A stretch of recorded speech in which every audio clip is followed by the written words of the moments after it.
One of my favorite pieces of tree maintenance equipment is a pole saw. I want to give you a few tips today to help you operate the saw safely and also to make quality cuts. The first thing we want to do is make sure that people and pets are out of the way, and also we have the area blocked from any unsuspecting foot traffic. Another thing too, goes without saying, we don't want to operate this saw around power lines.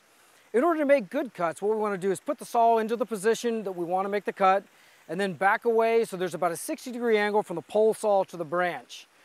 We want to then move the saw about an inch away from the branch, bring it up to full speed, and then slowly lower it into the branch.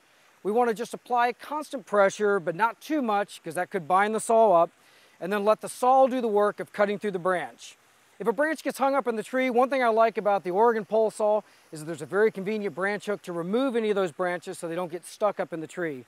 Some of the other features I love about this pole saw is the mid-mounted motor, which adds great balance, also makes it a much more ergonomic saw. Also, there's a very compact cutting head on this saw, which is really important when you're getting into tighter spots.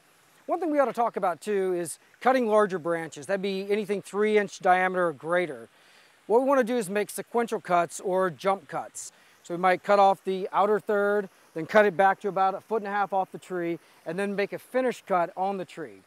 Let me tell you why that's important. If we try to take a large branch off all at once, what could happen is the weight of the branch as we're nearly completed the cut could basically rip or tear the tree, and it's going to make it difficult for the tree to heal. It's also a pretty unsightly cut.